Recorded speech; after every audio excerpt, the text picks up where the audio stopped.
Voilà, je laisse la parole à Romain qui va nous parler de Jetpack Compose. Salut Romain. Merci Fanny. Bon bah déjà, merci à tout le monde de nous rejoindre tôt le matin. J'avais demandé à Fanny de faire ça le matin parce que j'ai des soucis de connexion. Parce que comme je vis aux États-Unis dans la Bay Area, dans la Silicon Valley, on a des connexions Internet absolument affreuses. Et notamment avec tous les gens qui travaillent encore de la maison en ce moment, les réseaux sont surchargés. Donc je n'ai pas de bande passante la journée et je dois faire ça. Voilà, il est minuit ici. Donc je sais que c'est tôt pour beaucoup d'entre vous. Donc merci beaucoup. Alors, donc je vais vous parler de Jetpack Compose. Pour ceux qui ne me connaissent pas, donc je m'appelle Romain Guy. Je suis le manager de l'équipe Android Toolkit chez Google. Donc c'est l'équipe qui est en charge du UI Toolkit de la plateforme Android, de toutes les bibliothèques Jetpack. On en a à peu près 80 maintenant, donc ça commence à en faire un paquet. Et de tout un tas d'autres trucs, d'autres projets divers et variés qui nous occupent pas mal. Donc, Jetpack Compose, qu'est-ce que c'est? Je suis sûr que vous en avez entendu parler ça et là sur Internet. C'est un nouveau UI Toolkit sur lequel notre équipe est en train de plancher depuis, ça doit bien faire près de 2 ans maintenant, qui n'a pas toujours existé sous la forme que l'on lui connaît actuellement.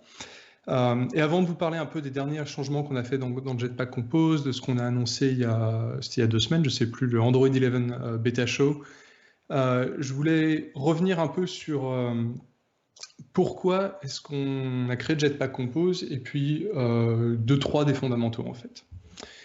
Donc tout d'abord, c'est assez évident, on est en 2020, on n'est plus en 2007. Donc quand j'ai rejoint Android, c'était en 2007 et on travaillait à l'époque sur cette monstruosité.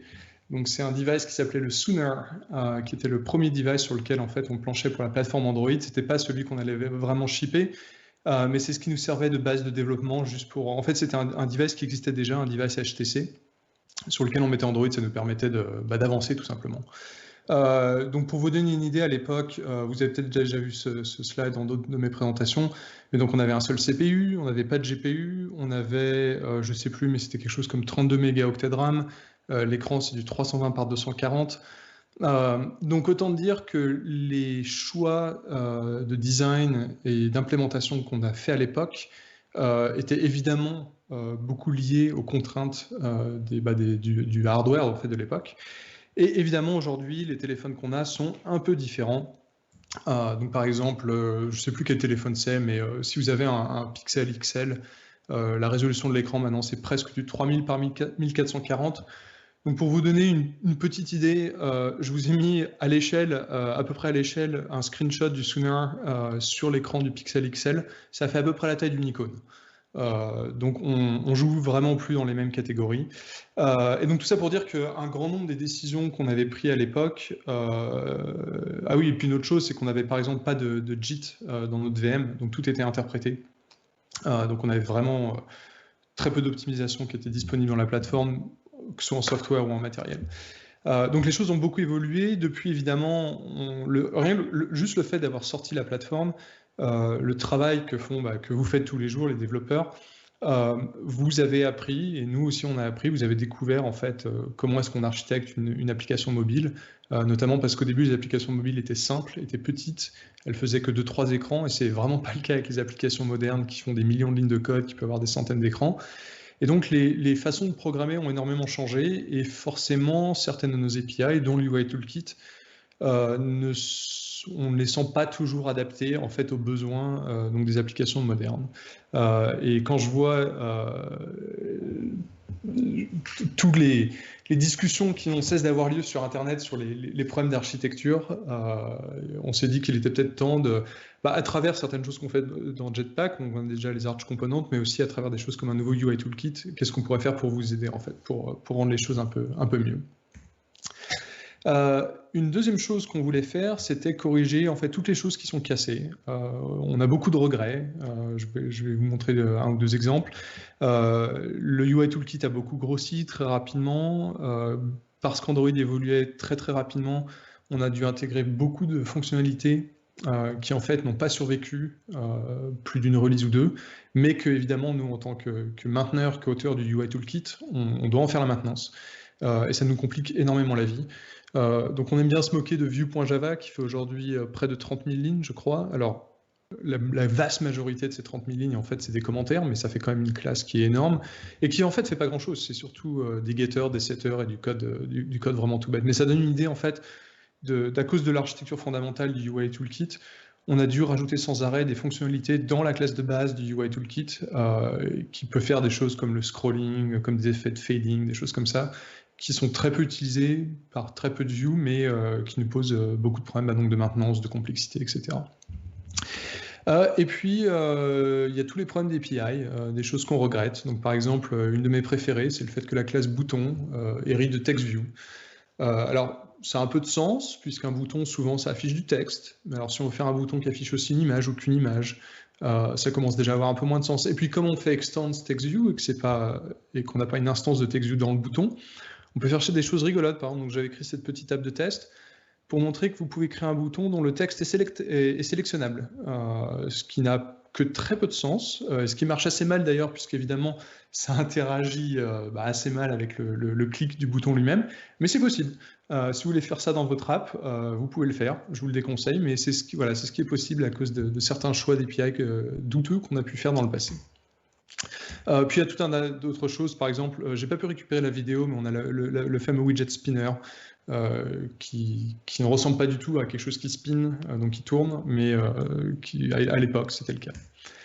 On veut aussi simplifier le développement, donc je l'ai dit, simplifier pour nous, mais aussi pour vous. Une des choses qui, moi, me terrorise, alors pourtant je sais très bien faire, c'est ça, c'est créer une vue custom. Quand on extend la classe view, c'est un peu bonne chance. Quelle méthode il faut overrider, quels sont les comportements à connaître.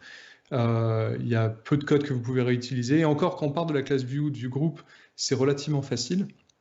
Les choses deviennent beaucoup plus compliquées, par exemple, si vous voulez customiser une text view qui n'a pas été designée pour ça. Et vous vous retrouverez très rapidement à devoir faire du copier-coller, à devoir essayer d'atteindre des API cachés. Donc évidemment, ça ne marche pas très bien. Et c'est un gros frein, je pense, à l'adoption pour des débutants pour Android ou même des débutants en programmation, parce que ça peut faire un peu peur en fait. Alors qu'il n'y a pas de raison, mais souvent la meilleure solution en fait, c'est simplement de créer des choses custom. Mais puisque c'est difficile et que beaucoup de gens en ont peur, c'est quelque chose qu'on voulait corriger.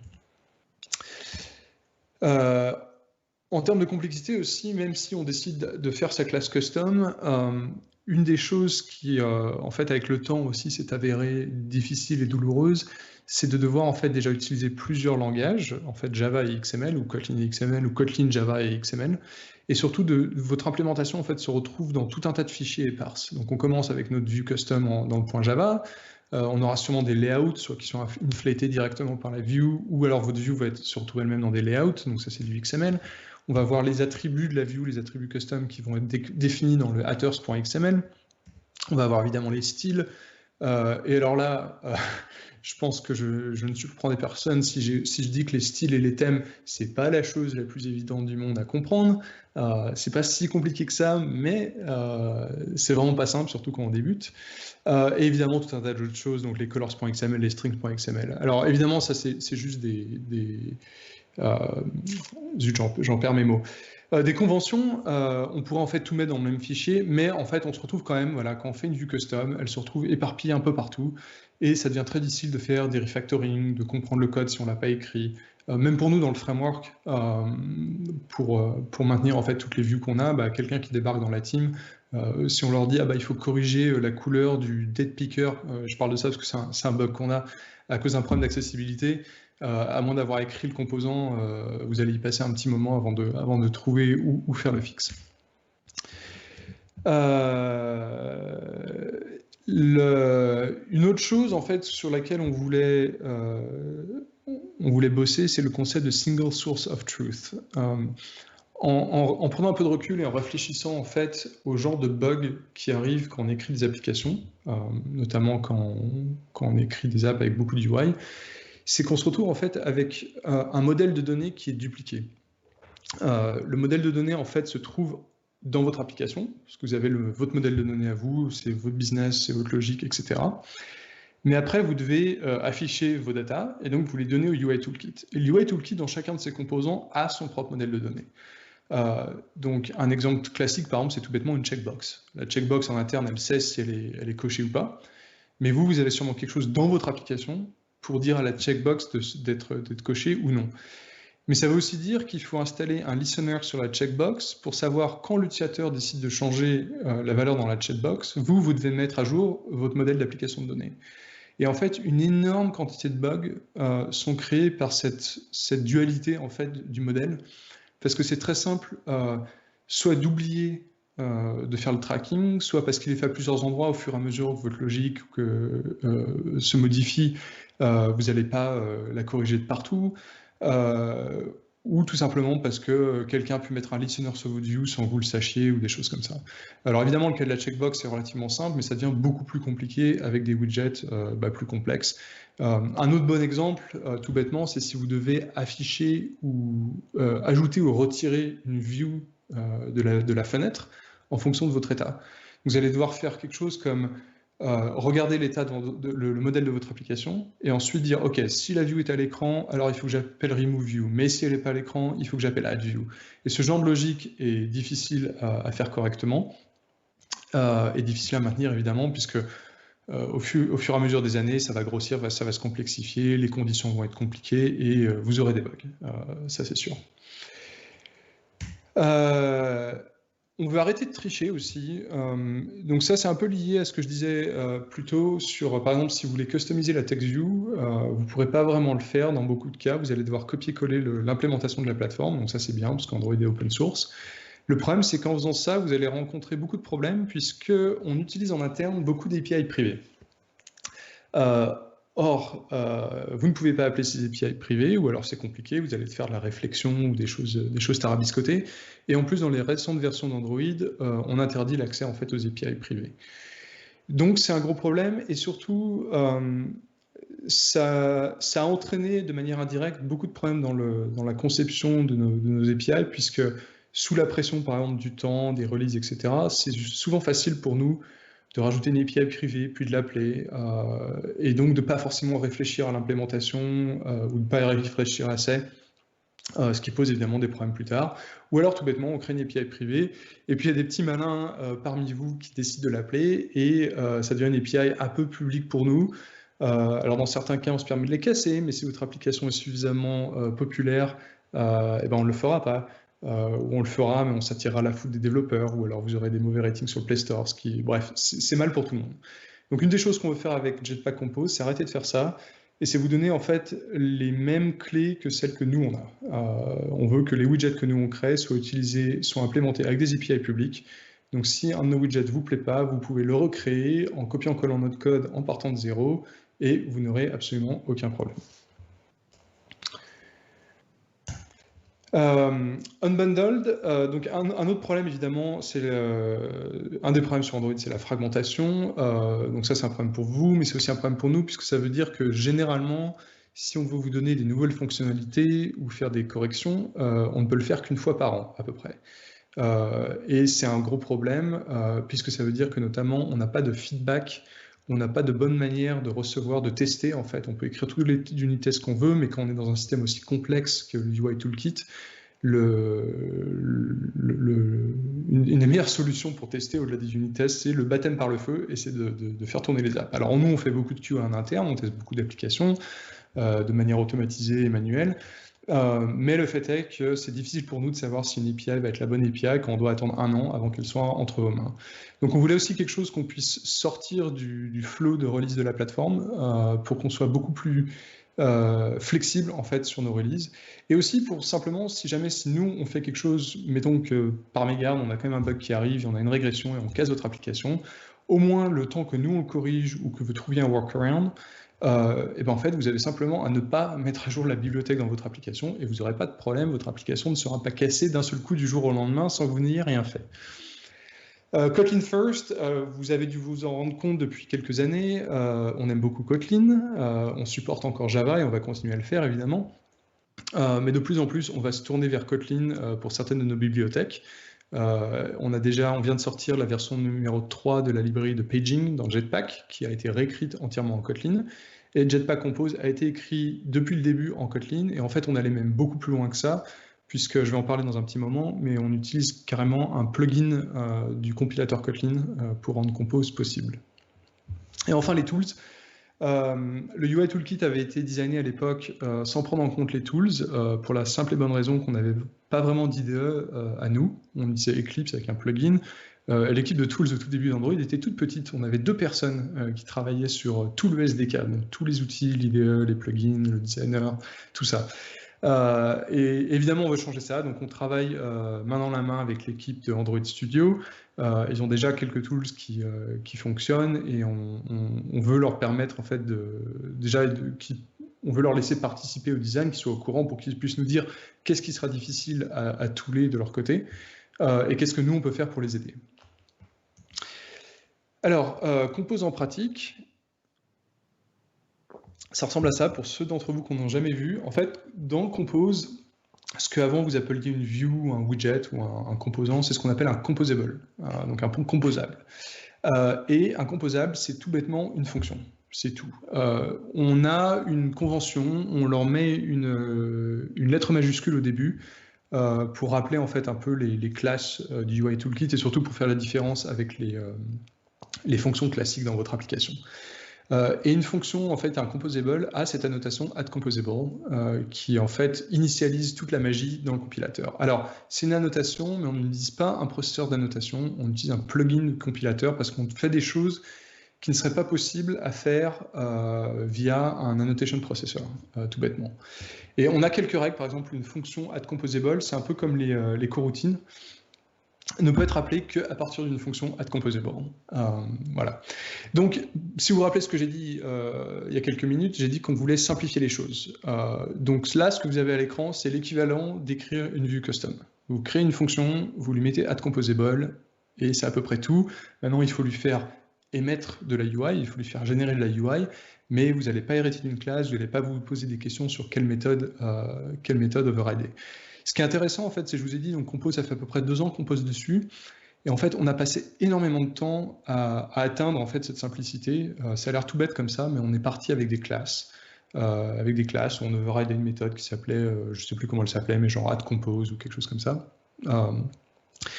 Et puis après, on avait les classes et les fonctions, puis on s'est dit que c'était un peu trop, et puis les classes, ça posait des problèmes, puisqu'on pouvait avoir, les classes peuvent avoir du state, et on ne voulait pas avoir ça, parce que ça va à l'encontre du principe de single source of truth dont je parlais également. Et puis on avait à un moment, on utilisait une syntaxe qui était proche du XML, un peu comme le JSX pour React. Et au final, en fait, ça nous a pris pas mal de temps pour élaguer tout ça, en fait, pour se débarrasser de tous ces trucs inutiles et en arriver juste là avec des fonctions. Et moi, ce que j'adore avec ce système, c'est que comme c'est simplement des fonctions, déjà, ça marche dans tous les outils qui savent faire de la coloration syntaxique Kotlin, la code complétion marche sans problème, et surtout les refactorings sont très simples. Vos fonctions, vous pouvez les mettre dans des classes, ça peut être des fonctions top level en Kotlin, elles n'ont pas besoin d'être dans une classe, donc ça peut être des méthodes ou des fonctions. Et puis, si le contenu de votre composable devient trop compliqué, vous pouvez simplement sélectionner une partie et utiliser le menu refactoring dans Android Studio, faire extract method ou extract function. Ça va vous créer une nouvelle fonction, vous rajoutez votre annotation addComposable et c'est tout. Vous avez pu extraire une partie de votre UI. Donc c'est tout simple. Donc la manière dont les composables marchent, alors ils se comportent un peu différemment des fonctions classiques. Donc vous allez avoir en entrée tous vos inputs. Donc c'est un peu le state, l'état de votre view, de votre composant. Et en fonction de votre state que vous recevez, donc ici par exemple j'ai une classe qui s'appelle product, c'est simplement un produit dans mon application, vous allez faire ce qu'on appelle émettre la UI. Une bonne analogie que j'aime assez, c'est l'équivalent d'appeler print, en fait, system.out.println ou printf, ce genre de choses. C'est juste un appel de fonction qui a effectivement un side effect quelque part, qui est d'émettre quelque chose à l'écran. Donc dans ce cas-là, par exemple, on prend l'input du composant et on va émettre un label, donc du texte, avec une string qui est formatée en fonction des inputs.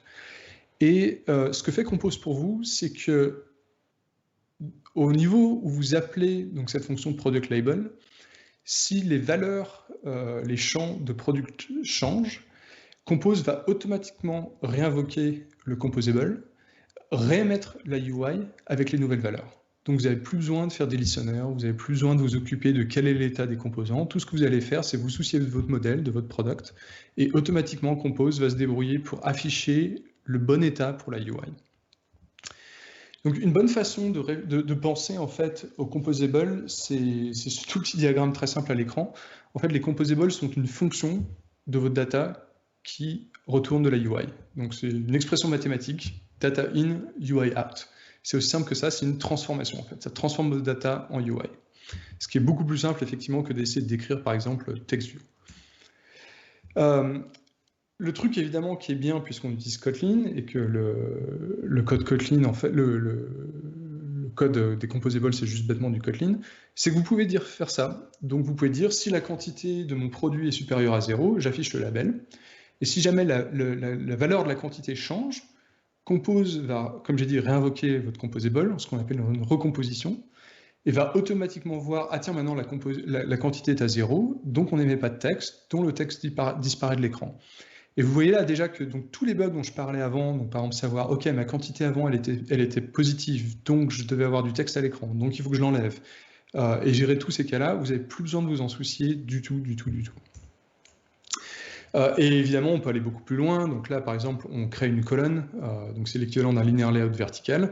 Et on dit juste, on fait une boucle en fait, et on génère autant de labels qu'on a de quantité dans le produit. Et encore une fois, si la quantité change, Compose va faire ce qu'il faut et tout va se passer correctement. Et vous pouvez, une fois de plus, imaginer faire ça sans utiliser quelque chose comme une recycler view ou une list view, qui elles-mêmes sont des views qui sont difficiles à utiliser parce qu'il y a beaucoup de choses à créer autour, genre les adapteurs, les sources de données. Ça va vous simplifier la vie. Il y a quand même quelque chose qu'on peut faire en Compose qui est intéressant, c'est avoir du state en interne. Alors c'est quelque chose qu'il faut éviter d'utiliser trop. De manière générale, il vaut mieux que votre state vienne de l'appelant en fait. Mais parfois, ça va être utile, voire nécessaire dans certains cas. Mais si vous regardez le code source des composables standards de Compose, vous verrez qu'en fait, il y en a très très peu qui utilisent ce state. Donc pour créer du state, on a cette petite fonction qui s'appelle state, tout bêtement. Et vous pouvez avoir une valeur par défaut. Donc dans ce cas-là, j'ai créé un composable qui s'appelle product filter. Donc j'ai une liste de produits. Je veux simplement avoir un edit text dans lequel l'utilisateur peut taper. Et en fonction de ce qui est tapé, je vais changer la liste des produits qui est affichée. Donc on va filtrer la liste. Donc on commence, en fait, on veut se souvenir de quelle est la valeur du filtre qui a été tapé par l'utilisateur. Donc on va créer une variable, une var, qui est byState. Donc là, j'utilise un property delegate, vous n'êtes pas obligé de le faire comme ça. Et en fait, state, c'est juste un helper. Ça crée ce qu'on appelle un mutable state, qui est en fait une petite classe qui va wrapper votre valeur et qui va s'assurer que quand vous changez la valeur du state, il va y avoir une recomposition. Et ce mutable state, en fait, lui, va être passé à une fonction qui s'appelle remember. Et le remember, c'est un truc qui est assez fondamental dans Compose. Ça permet de dire à Compose, voilà, j'ai une valeur, et je sais que cette fonction, ma fonction product filter, peut être appelée plein de fois, parce que chaque fois que le state va changer, il va y avoir une recomposition. Mais parfois, il y a des valeurs qu'on ne veut pas, il y a des calculs qu'on ne veut pas refaire. Un exemple tout bête, si vous faites du dessin, vous ne voulez pas recréer votre paint ou votre bitmap à chaque fois. Donc remember, c'est une sorte de truc magique dans le compilateur qui permet de dire, OK, on va l'appeler la première fois, et chaque fois qu'on recompose, on se souvient de cette valeur, et on ne va pas la réexécuter.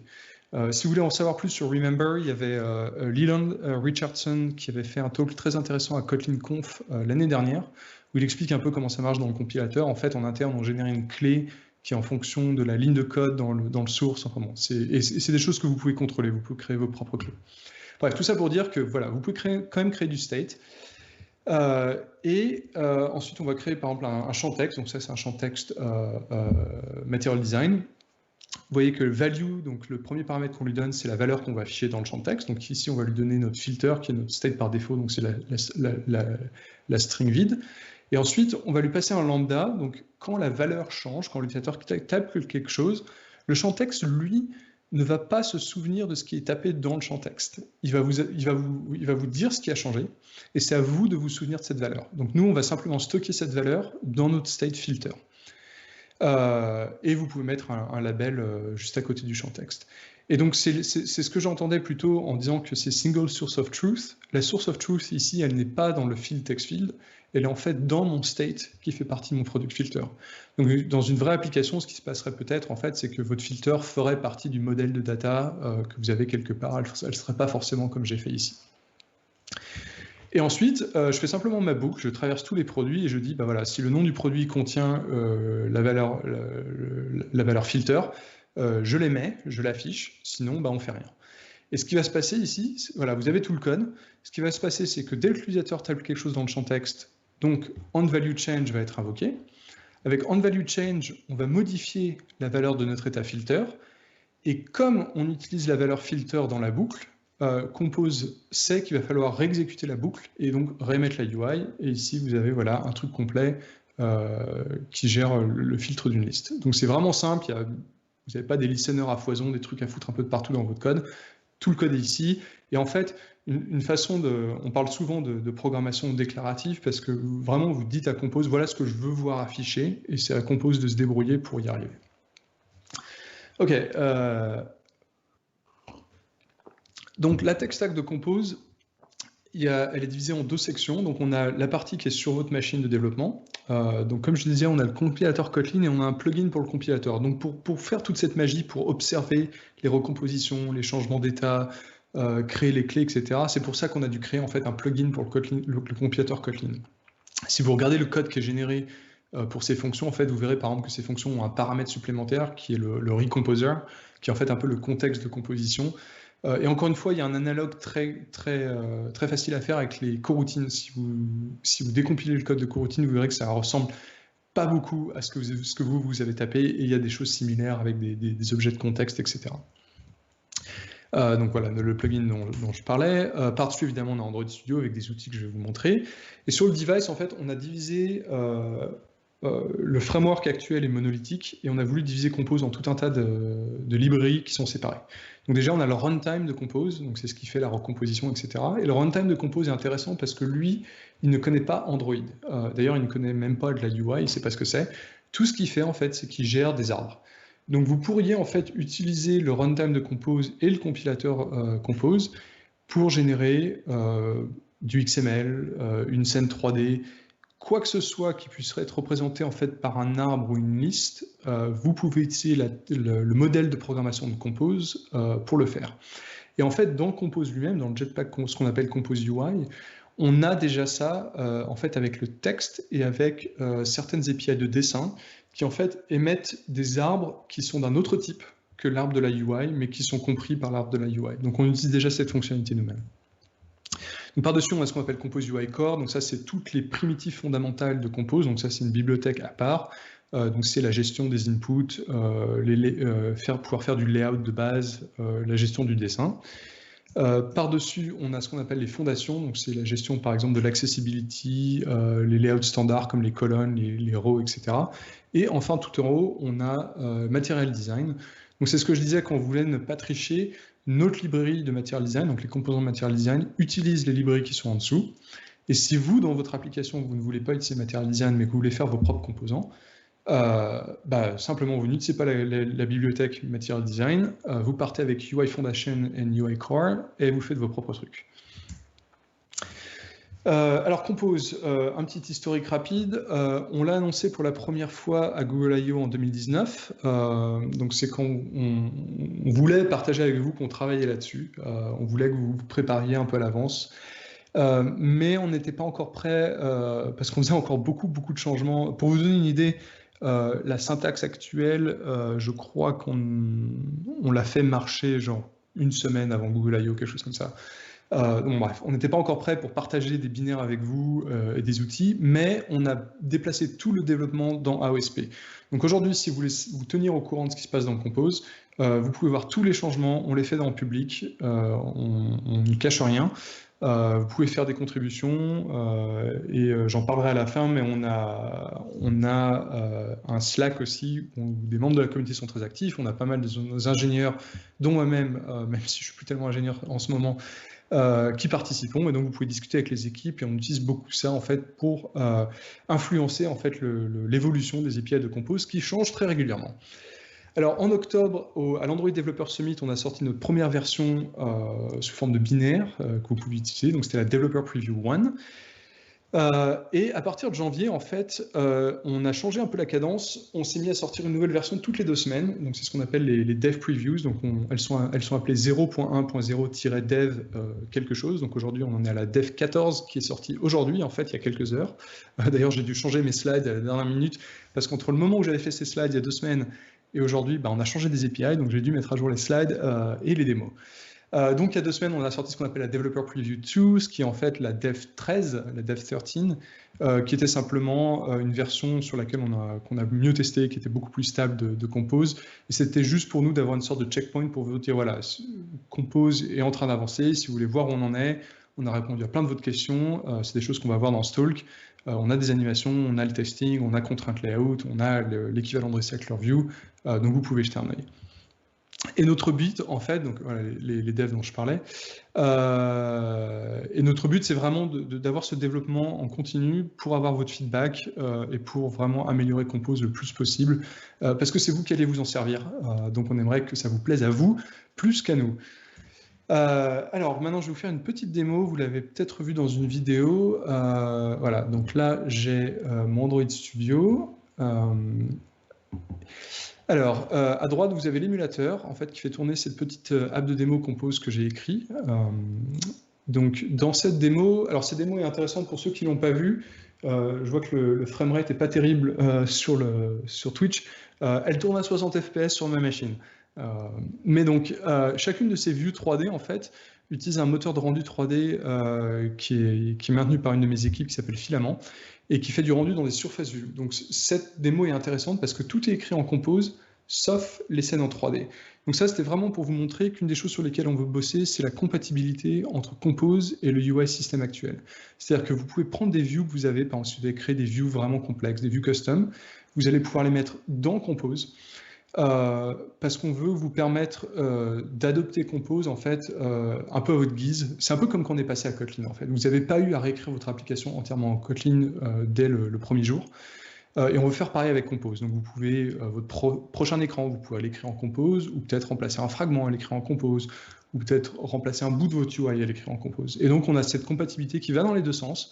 Évidemment, Compose, par définition, doit pouvoir être mis dans des views, puisque c'est comme ça que marche l'OS. Mais vous pouvez mettre des views dans Compose. Voilà, donc on a des views là, par exemple, vous pouvez voir si je fais des changements dans la UI, il y a des choses qui se mettent à jour. Je vais vous montrer à quoi ressemble le code. Vous pouvez faire des changements un peu plus intéressants de manière réactive. Et pour vous montrer le concept de single source of truth, à gauche, là, j'ai le Database Inspector qui est dans Android Studio. Donc, vous pouvez voir, si vous regardez la quantité, par exemple, de la première ligne là, de cet item, quand je clique dans l'application, vous voyez que la quantité change automatiquement dans la base de données. Et évidemment, je peux faire l'inverse. Donc là, par exemple, l'item est rouge. Si je change dans la base de données et que je mets du bleu, donc je l'ai appelé type blue, je crois, quand je commit ça, paf, ça réagit automatiquement.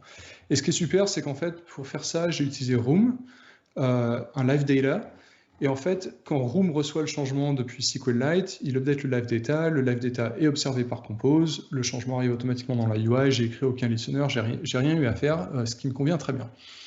Un autre truc intéressant pour les tools, c'est le concept de preview. Donc quand vous avez un composable, en fait, vous pouvez rajouter la notation add preview comme ça, et ça va permettre à Android Studio de générer automatiquement une preview dans l'IDE qui vous montre à quoi ressemble en fait votre code. Et c'est très facile de générer une preview puisque vous faites juste une nouvelle fonction, vous lui mettez ces 2 annotations et puis voilà. Et donc ça vous permet, par exemple, vous pouvez créer plusieurs previews avec différents thèmes pour voir à quoi ça ressemble avec un dark theme, un light theme. Et les previews aussi peuvent être interactives maintenant. Donc par exemple, si j'appuie là-dessus, maintenant je peux interagir avec la preview. Si ça marche bien, voilà. Vous pouvez voir que la preview réagit directement dans Android Studio. Donc j'ai pas besoin de la déployer sur mon device, j'ai pas besoin de la déployer sur un Android. Parfois, vos previews ont besoin de choses qui ne sont disponibles que sur les devices, parce que l'environnement d'exécution des previews, évidemment, c'est Android Studio, c'est pas un OS complet. Donc on a cette petite feature ici qui est assez sympa, ça vous permet en fait de déployer la preview donc, Android Studio va rajouter une activité dans votre APK, en fait, et ça va le faire tourner dans le process de l'application. Ça va vous permettre, en fait, de ne tester que ce composable-là directement sur un device Android. Donc là, si ma machine voilà, va bien réagir, voilà, donc par exemple, cette animation qui, je crois, ne marchait pas dans l'IDE, ou si vous avez besoin de faire des appels réseau, par exemple, etc., vous pouvez les tester de cette manière sans avoir à tester toute l'application. On va revenir aux slides. Ok, donc, alors je vais vous parler un peu de certaines choses qu'on a fait depuis l'Android Dev Summit. Des gros changements en fait qu'on a fait dans le modèle de programmation de Compose. Et le premier en fait c'est le concept de modifiers, de modificateurs. Au début Compose c'était un peu comme Flutter si vous connaissez. En fait chaque élément de votre UI, par exemple du padding, était un composable. Et ça marchait bien. Il y a une certaine forme il y a une certaine pureté en fait dans cette approche où tout est une fonction, tout est un composable. Le problème qu'on a eu avec ça, rapidement, en fait, en commençant à écrire des apps de test un peu avancés, c'est qu'on se retrouve avec des arbres, du moins dans votre code, on se retrouve avec énormément de nesting, beaucoup d'indentations, ça faisait des composables qui sont assez lourds parce que si par exemple vous voulez un truc qui a du padding, qui a un click listener, un effet ripple, et ben vous avez déjà 3 niveaux d'indentation dans l'arbre. Et ça nous gênait un peu. Et en fait, on s'est inspiré un peu, c'est une des idées au fait que je voulais pousser depuis un moment aussi, c'était de s'inspirer du concept des Entity Component Systems qui sont beaucoup utilisés dans les game engines, dans les jeux vidéo. Et l'idée, en fait, c'est de pouvoir rajouter des comportements ou des décorations à des entités, donc dans notre cas, des composables. Et dans notre cas, un modificateur, donc ça permet de contrôler les layout params, mais ça permet aussi de faire par exemple des clics ou des choses plus poussées. Donc je vais vous montrer un exemple plus concret. Donc là, on a tout bêtement, si vous regardez à droite, on a tout bêtement une image, donc c'est l'équivalent d'une image view, et on va utiliser les modificateurs pour en faire un truc d'un peu plus intéressant. Donc évidemment, ça c'est un cas un peu particulier parce que j'ai poussé les choses peut-être un peu trop loin, donc je ne vous dis pas d'écrire votre code comme ça, mais vous pouvez faire des choses intéressantes. Donc déjà, tout en haut, vous pouvez voir qu'on utilise du state encore, mais là j'utilise une notation différente. Au lieu d'utiliser le by state, j'utilise simplement un assignement déstructuré. Donc en fait, quand vous appelez state comme ça, state va vous retourner par défaut donc un objet mutable state qui vous donne accès à votre valeur que vous voulez changer. Mais si vous l'assignez à 2 valeurs, il vous donne en fait aussi un lambda tout bêtement que vous pouvez invoquer pour modifier le state. Et ce qui est intéressant, c'est que ce lambda-là, vous pouvez le passer à d'autres composables, notamment des click listeners, etc., pour leur dire, bah, tenez, voilà, quand quelque chose change, appelez simplement ce truc-là, ça va modifier mon state et tout se passera bien. Donc vous allez voir comment on s'en sert un peu plus bas. Donc, on a une image qui affiche simplement une image des ressources et on crée donc un modifier. Alors, vous pouvez voir que modifier, ça utilise une syntaxe fluente. C'est comme ça qu'on dit en français, je ne suis pas sûr, fluent syntax.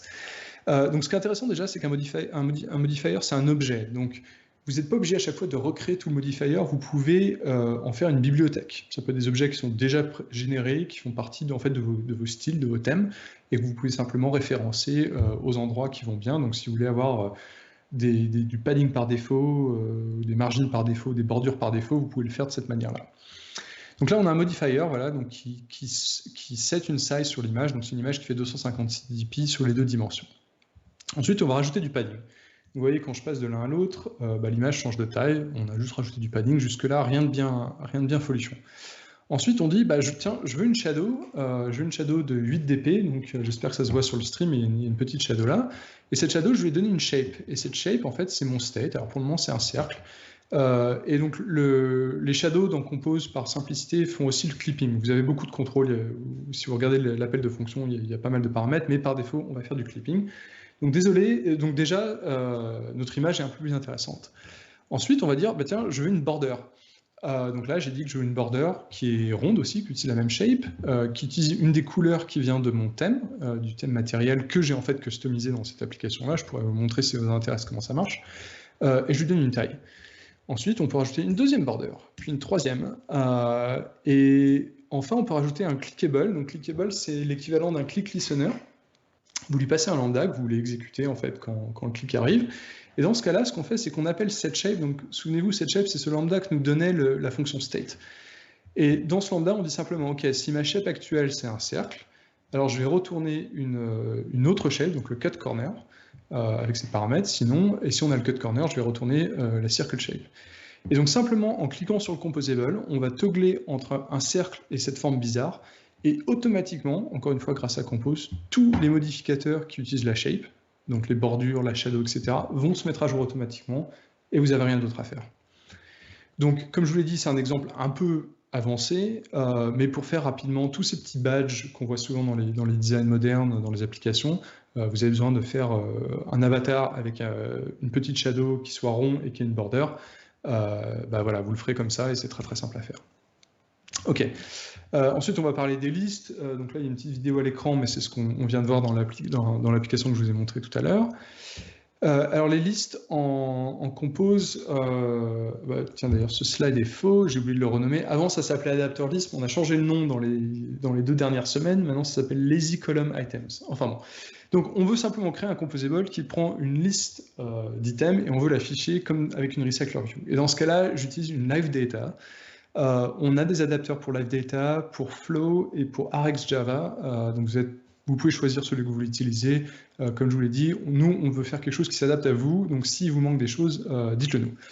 Donc, la première chose qu'on va faire avec la live data, et ce sera la même chose aussi avec Flow et avec RxJava, on va dire à Compose en fait qu'on veut observer cette live data comme du state compose.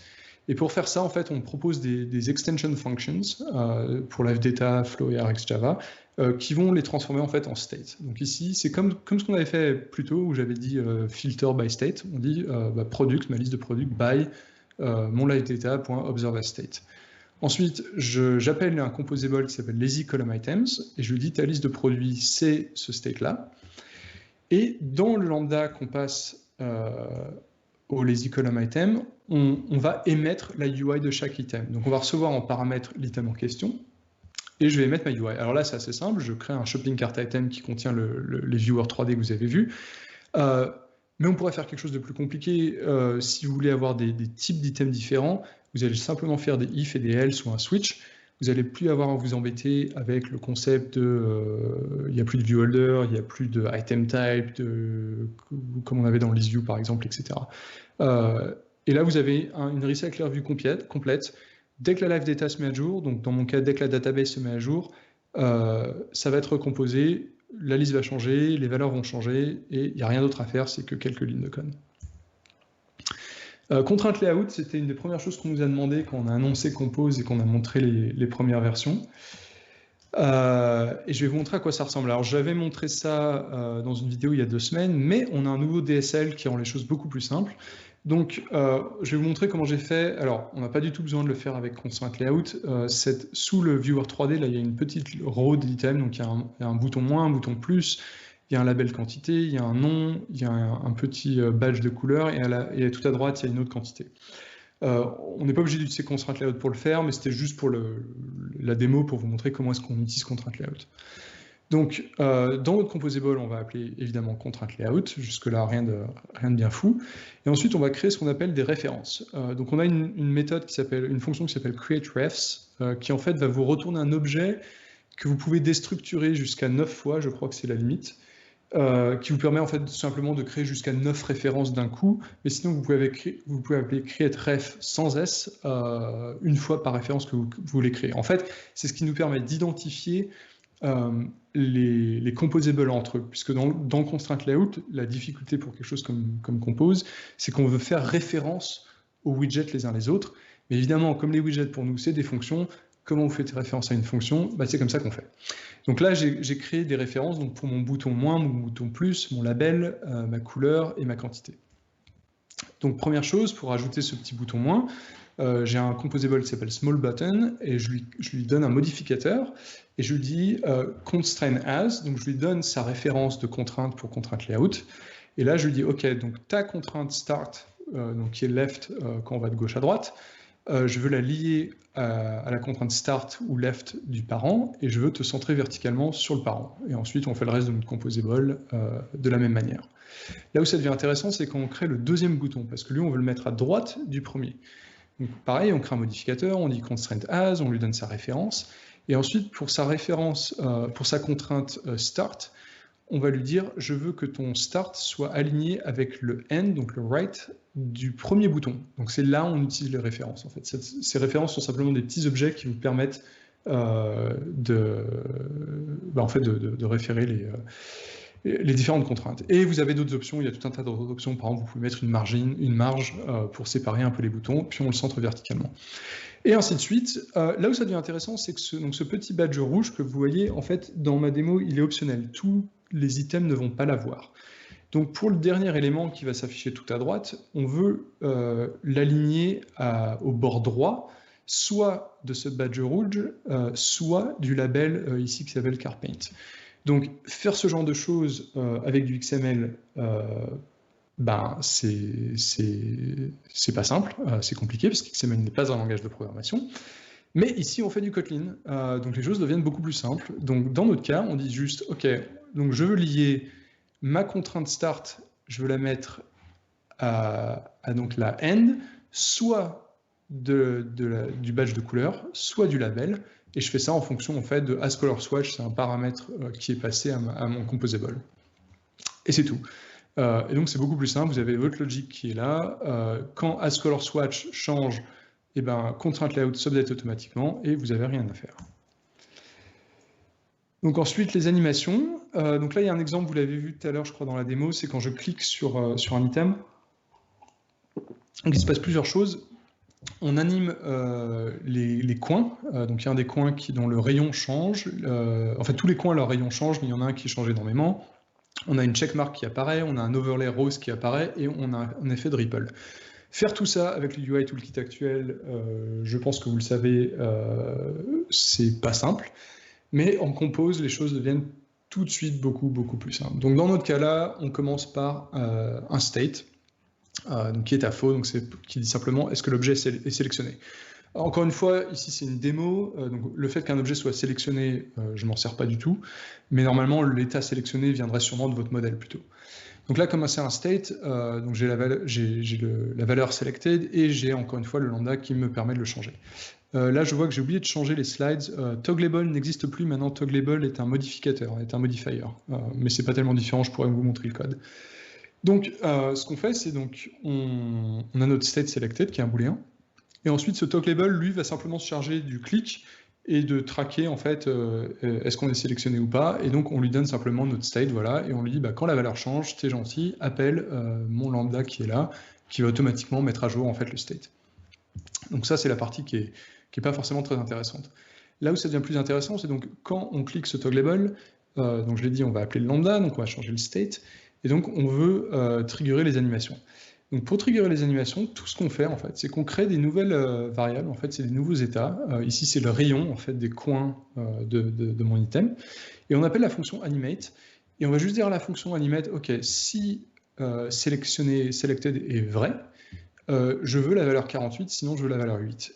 Et ce qui va se passer, c'est que dès que selected va changer d'état, la fonction animate va observer ce changement d'état et jouer une animation automatiquement pour aller de la valeur courante à la valeur que je lui dis que je veux avoir.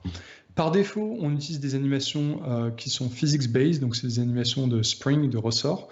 Vous pouvez passer des paramètres à animer, donc vous pouvez changer les interpolateurs, le type d'animation, etc. Mais donc par défaut, on va faire... Et le truc qui est intéressant avec les animations physics-based, c'est qu'elles sont interruptibles, parce qu'elles ne sont pas basées sur des durées. Donc si on clique très rapidement le composable, en fait on peut interrompre l'animation et Animate va être suffisamment intelligent pour rejouer l'animation au bon moment et continuer à le faire correctement. Donc voilà, donc j'ai créé ces deux états, donc c'est le rayon de mes coins. Et après, je les passe en fait à une shape qui sert de background en fait à mon composable.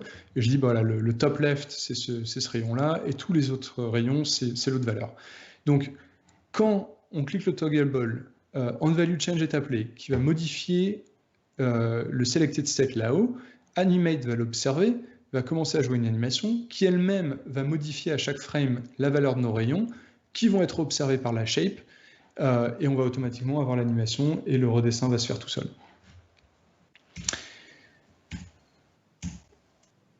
Voilà. Donc ensuite, par exemple, pour l'overlay rose ou pour la checkmark qui apparaissait à l'écran, donc là c'était une animation alpha, c'est exactement la même chose, on dit animate, si sélectionné, je vais aller à telle valeur, sinon à telle autre valeur. Et vous voyez ici, par exemple, donc, que la couleur que j'ai mis à ma surface, donc pour et ben, simplement en fait une des couleurs de mon thème que je modifie en lui donnant un alpha qui vient de l'animation. Et pareil pour l'icône, pour la checkmark en bas, et c'est tout ce que vous avez à faire. Encore une fois, aucun listener, vous n'avez pas besoin de savoir quand l'animation a démarré, quand elle s'arrête, etc. Tout est fait automatiquement pour vous. L'interop, donc je vous en ai parlé tout à l'heure, là j'utilisais des surface view dans ces tables de démo. Donc l'interop, ici j'ai créé un composable qui s'appelle le viewer 3D. Elle est un peu plus compliquée que le genre de choses que vous ferez sûrement. Dans mon cas, par exemple, j'ai un state ici qui est nécessaire, c'est pour l'initialisation en fait de l'engine 3D. Pour la plupart des views, vous n'aurez pas besoin de créer un state comme ça. Moi, je suis obligé de le créer parce que j'ai besoin de savoir quand la surface view a été créée pour pouvoir initialiser OpenGL et lui dire « Ok, tu vas faire le rendu dans cette surface view ». Donc ça, c'est un cas un peu particulier, mais qui montre à quoi ressemblerait quelque chose comme par exemple, si vous affichez la caméra ou par exemple l'OpenGL. Donc on utilise ici le composable qui s'appelle Android View.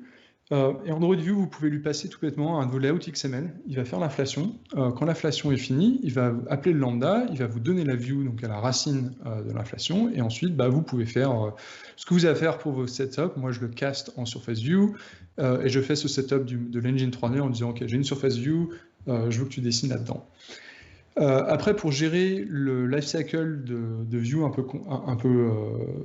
complexe, par exemple, encore une fois, les caméras, peut-être les WebView, OpenGL, etc., dans les composables, vous pouvez utiliser ces fonctions spéciales. Donc, en active, ça va être appelé la première fois qu'on compose votre composable. Donc, dans notre cas, par exemple, c'est là où je ferais je crée un callback pour le chorégrapheur pour commencer l'animation de la scène 3D.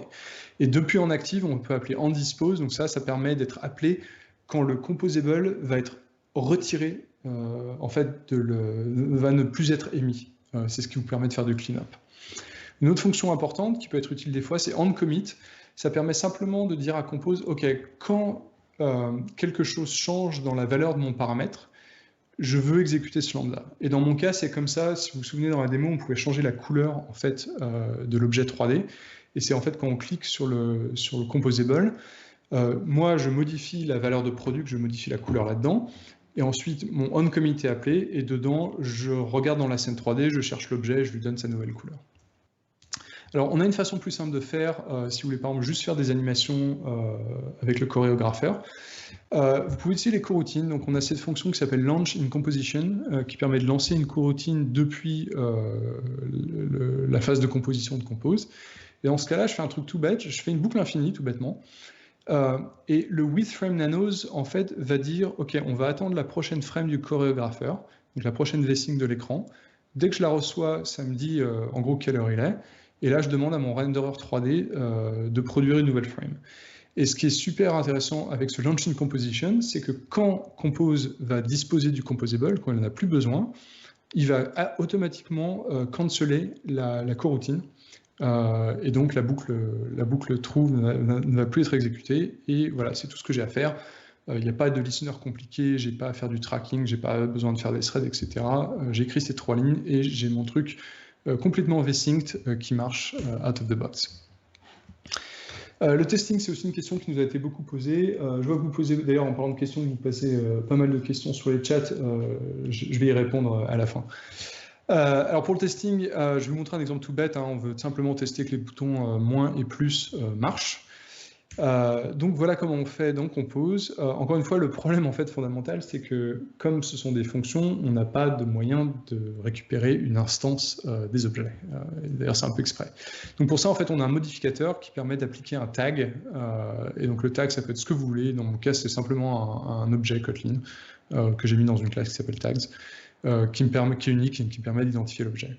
Ensuite, quand on va dans notre test unitaire, donc là, c'est simplement, je crée un objet product, c'est de la data de test, je crée un lambda qui est invoqué quand on clique le bouton juste pour le test. Ensuite, j'émets la UI que je veux tester, donc c'est mon shopping cart item qu'on vient de voir. Et ensuite, ce qu'on peut faire, c'est que on appelle simplement find by tag, et j'utilise le même tag que j'ai passé au modificateur. Et dessus, on a tout un tas d'actions. Donc, par exemple, si on veut faire des clics, on peut appeler do-click. Donc ici, je clique 2 fois. Et à la fin, on peut simplement vérifier que la valeur dans notre modèle, donc le product qui est là, est bien égal à 0. Donc encore une fois, ce qui est intéressant, c'est que ce qu'on se soucie de tester, c'est vraiment notre data model, c'est pas ce que fait le composant, c'est pas le modèle interne du composant. Le testing, on a pas mal de fonctionnalités out of the box. Donc par exemple, run on idle compose permet de s'assurer que la composition est finie après avoir fait les actions. Donc ça, c'est un truc qui vient avec Compose. On a une bibliothèque de testing pour Compose. Voilà, donc on a fait le tour de ce dont je voulais parler aujourd'hui. Le dernier truc, si vous n'êtes pas au courant, c'est qu'on espère avoir une alpha cet été. Donc l'été commence à devenir de plus en plus court. Mais donc on espère avoir une alpha cet été. À partir de l'alpha, il y aura encore sûrement des changements d'API, mais on évitera de faire des gros changements d'API. Donc pour nous, l'alpha sera un bon moment pour vous de commencer à regarder Compose de près et peut-être de l'intégrer dans vos applications, dans des endroits, dans un écran particulier par exemple, ou dans vos écrans de debug, des choses comme ça, pour commencer à vous faire à Compose. Nous donner du retour, nous donner du feedback, puisqu'on aimerait avoir la version 1.0 disponible l'année prochaine.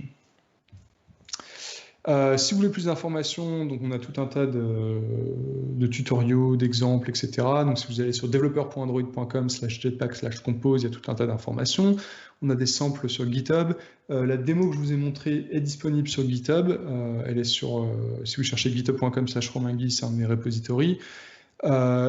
Comme je vous disais, on est sur Slack, donc si vous allez sur le Slack de Kotlin, le Slack officiel, oui, Edouard, je n'oublie pas les questions. Ou Fanny, je n'oublie pas les questions. Donc rejoignez-nous, on est sur le channel Compose, donc on discute pas mal. Le tracker, le bug tracker, c'est le même bug tracker que nous utilisons en interne, qu'on développe dans AOSP, donc n'hésitez pas à l'utiliser pour nous faire remonter vos bugs et vos feature requests si vous en avez. Et enfin, si vous voulez voir ce qui se passe avec Compose, vous pouvez aller sur googlesource.com pour regarder tous les changements qu'on fait au jour le jour. Voilà, donc j'en ai fini pour la présentation, donc je vais passer à vos questions. Alors je vois qu'il y en a déjà pas mal. Alors, le runtime de Compose peut-il fonctionner sur autre chose que Android avec Kotlin Native? C'est une question de Anonymous. Alors oui, c'est possible. D'ailleurs, JetBrains le fait. Si vous regardez le repository de Compose, vous verrez que JetBrains a fait pas mal de contributions pour faire tourner Compose sur desktop. Et donc sur desktop, qui dit desktop dit évidemment pas Android. Comment gérer les différentes targets Alors attends, non, ça vient de changer. À quand une documentation plus complète sur Compose de la part de Julien? Eh bien, dès qu'on arrête de changer les API toutes les 2 heures. Une des difficultés jusqu'à présent, c'est que toutes ces dev releases qu'on fait, on ne modifiait pas forcément les tutoriaux, les samples et la documentation, puisqu'on les fait toutes les 2 semaines, et que comme les API changent énormément, on n'a juste simplement pas les ressources ni les capacités de mettre tout à jour. Et c'est pour ça qu'on a hâte d'avoir une alpha et une 1.0 pour enfin vous donner toute la documentation que vous souhaitez et qu'on arrête de changer ces API. Comment gérer les différentes targets dans Compose? On n'utilise plus les différents dossiers. Alors effectivement, dans Compose, alors pour les layouts, non. Pour toutes les autres ressources, les strings, etc., vous aurez quand même accès au contexte, etc., si vous voulez, donc ça marchera encore. Dans Compose, en fait, on le fera tout bêtement avec du code, donc des if. Mais un truc intéressant avec Compose, je vais vous montrer un peu de code. Ce qui marche très bien dans Compose, c'est simplement, regardez, où est-ce que j'ai un exemple? Voilà. Donc le shopping cart item dans ma démo, donc c'est là où j'affiche les vues 3D par exemple. Vous voyez quand je l'appelle, donc je l'appelle, et en fait la partie qui est contenue, donc qui afficherait l'image ou la vue 3D, n'est pas définie par l'item lui-même. C'est quelque chose que moi je passe. Et donc pour faire ça, mon shopping cart item, il reçoit simplement un paramètre qui est un lambda qui est lui-même marqué add composable. Donc là où ça devient intéressant, c'est que vous pouvez imaginer faire des add composable. Par exemple, si vous voulez faire du mode 2 colonnes quand vous êtes en landscape et 1 colonne quand vous êtes en portrait. Vous pourriez faire un composable qui s'appelle toColumn, qui prend 2 lambda at composable, un pour chaque colonne, et suivant l'orientation, vous appellerez l'un ou l'autre. Donc en fait, ce que nous on espère faire, et ce qu'on espère que vous ferez dans vos applications ou dans des bibliothèques, etc., au sein de la communauté, c'est créer en fait des composables qui vont gérer ce genre de logique pour vous. Et encore une fois, souvenez-vous qu'un composable, c'est juste une fonction. Donc là, par exemple, j'en ai fait un gros, mais vous pouvez faire des composables qui sont tout petits, par exemple celui-là. C'est pas comme des views, c'est tellement plus simple, plus rapide et plus facile. Il faut surtout pas hésiter pour faire des petites choses comme ça. À simplement faire un composable qui aura cette logique et que vous pourrez réutiliser. Alors, avez-vous une date sur la mise en place de rafraîchissement automatique et en temps réel de la preview lorsqu'on modifie un composant? Je ne l'ai pas. Alors, je sais plus ce que m'avait dit l'équipe des tools. Je sais qu'ils bossent dessus, mais je ne sais pas quel est l'état actuel. Parce qu'effectivement, aujourd'hui, je crois qu'on fait des changements, à moins que j'ai une version différente. Voilà, il faut cliquer refresh ici. Il y a un raccourci clavier, mais c'est évidemment quelque chose qu'on veut faire. Mais les équipes travaillent dur dessus. Comment gérer le save restore instant state avec Compose? Alors, on a quelque chose pour ça. Je ne sais plus ce que c'est exactement, mais il y a un truc pour ça. Je crois qu'on utilise le save state handler. Enfin, vous saurez sans doute mieux que moi, mais il y a des choses pour ça. Quelque chose de spécial avec pour la navigation avec Compose. Alors, une des choses qu'on va faire, l'avantage d'être la même équipe, c'est que, d'ailleurs c'est ce qu'on a fait avec Live Data, c'est qu'on va s'assurer que toutes nos bibliothèques Jetpack qui ont un sens marcheront avec Compose ou auront du moins une bibliothèque compagnon pour que ça marche avec Compose. Donc je sais qu'on a passé énormément à discuter justement sur les histoires de lifecycle, de navigation, etc. Donc on fera sûrement quelque chose.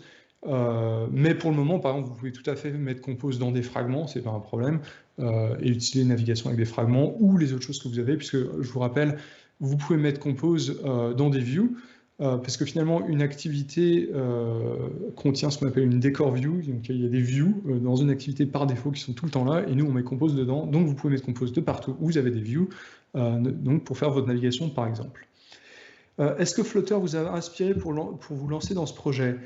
Oui, mais pas plus que d'autres frameworks réactifs, en fait. Par exemple, React et React Native. Évidemment, on a regardé Flutter qui a plein de très bonnes idées, des choses qui nous plaisent beaucoup. Et il y a des choses que justement, en regardant un peu Flutter, on a décidé de faire différemment. Donc, je sais que dans Flutter, on utilise encore des classes, et par exemple, on a les classes pour faire du stateless et pour faire du stateful. C'est des choses que nous, on trouvait un peu trop compliquées, donc c'est comme ça qu'à force de regarder en fait d'autres frameworks et de s'inspirer, et puis nous, même de réfléchir un peu, on est arrivé à ce qu'on a aujourd'hui avec Compose. Et surtout, Compose, avant toute chose, est fait pour s'inspire beaucoup de Kotlin en fait, parce que vous pouvez voir que de partout on utilise la fonctionnalité de Kotlin qui permet en fait qu'on a un lambda qui est le dernier paramètre d'une fonction, de le passer sous cette forme-là, et c'est ce qui permet en fait à Compose d'être ce qu'il est et de ressembler à ce à quoi ça ressemble.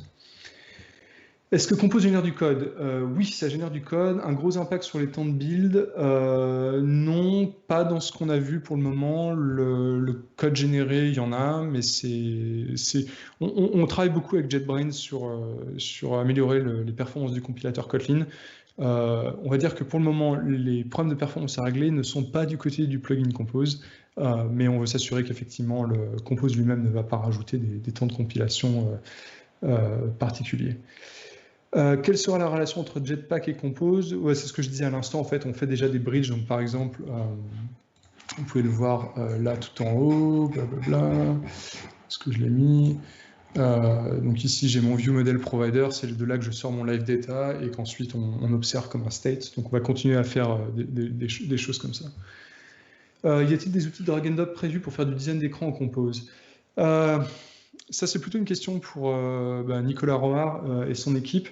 On a tout un tas d'idées, il y a tout un tas de choses qu'on aimerait faire. On ne peut rien promettre, mais c'est des choses... On a plein d'idées, on ne sait pas exactement quelle forme ça aura, mais ce sera peut-être quelque chose d'un peu plus hybride que ce qu'on a actuellement. Donc, à voir. Comme je dis, on y réfléchit. Quid du Global State Management, Redux Flux? Alors là, c'est là où on dépasse mes capacités à répondre aux questions. C'est une question qu'il faudrait poser à Leland. Et j'ai entendu ces mots plein de fois, donc je sais qu'ils y pensent beaucoup. Mais de toute façon, sachez qu'avec Compose, un truc qui est intéressant, c'est que, encore une fois, Compose lui-même donc reçoit votre state, donc c'est par exemple là, moi, c'est mes modèles à moi. Ça ne veut pas dire que vous ne pouvez plus utiliser l'architecture que vous utilisez aujourd'hui. Je suis sûr que ça va prendre un peu de temps avant de découvrir quelles sont des architectures plus ou moins adaptées, mais Compose lui-même ne va pas vous dicter forcément une architecture. Est-ce que tu aurais des ressources ou des liens sur le design et le fonctionnement du système de layout? Oui, alors on a remplacé Romain par Yacine. Yacine, merci, bonjour et merci de prendre le relais pour les questions que tout le monde a sur Jetpack Compose. Voilà. Donc du coup, si Edouard, tu peux passer sur les slides, sur le slide-do, comme ça on va reprendre la suite des questions. En passant, j'ai pas beaucoup été Romain, c'est sûrement un souci de connexion. J'étais là juste par pur hasard, c'était pas prévu.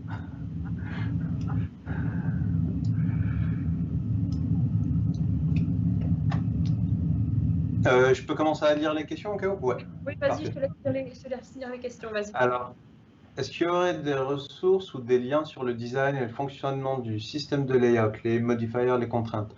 Je sais qu'on bosse pas mal sur la doc. On voulait, pour s'assurer qu'il n'y avait pas trop de soucis, vu que maintenant on a quand même une release chaque 15 jours, ça va se stabiliser comme Romain a dit. On aura notre première alpha vers la fin de l'été.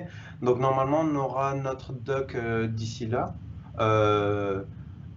Au cas où, sinon, et je sais qu'il y avait une question sur le coup, il y a un code lab qui a été fait par Manuel et qui explique comment utiliser le layout. Peut-être pas le constraint layout, mais qui explique pas mal déjà sur les layouts de base. Donc au cas où, regardez le code lab, ça couvre pas mal.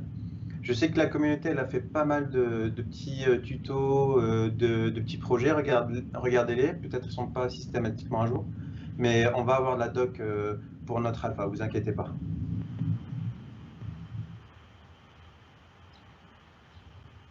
Je ne sais pas si je peux valider la question ou la faire passer. Oui, je l'ai validé. Donc là, du coup, la prochaine question qui est en avant, est-ce que Compose est en phase de devenir le moyen recommandé d'écrire des vues par Google une fois stabilisé? À terme, oui.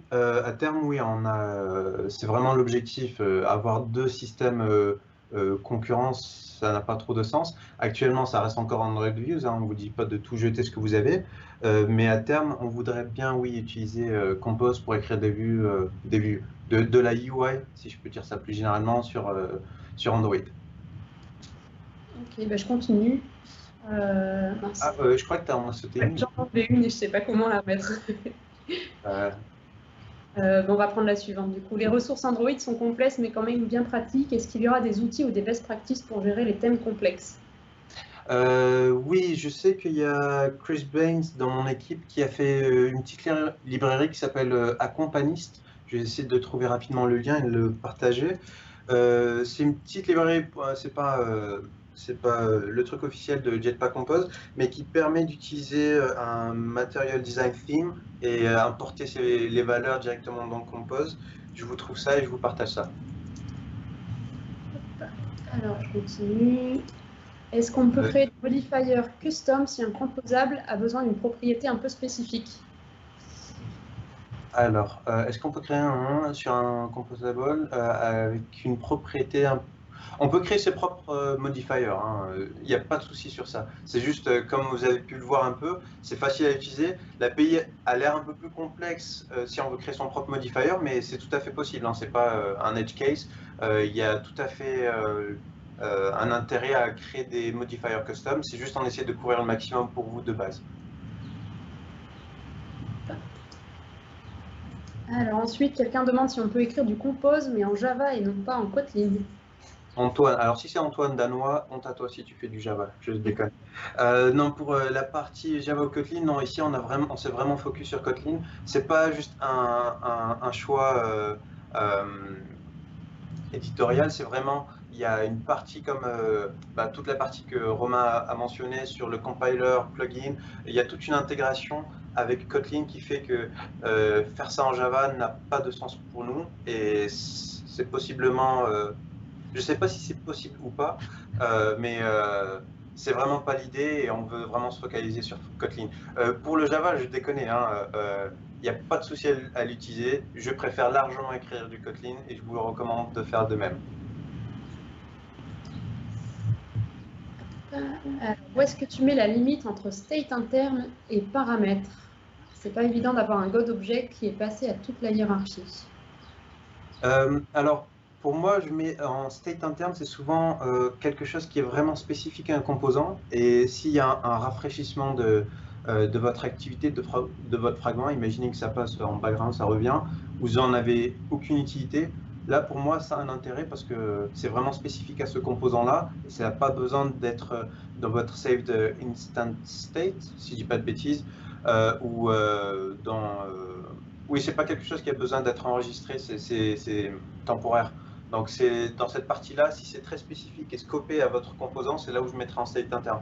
Mais il n'y a pas de règle, il n'y a pas de God object ou golden rule, c'est vraiment à vous de voir comment juguler, ça se dit?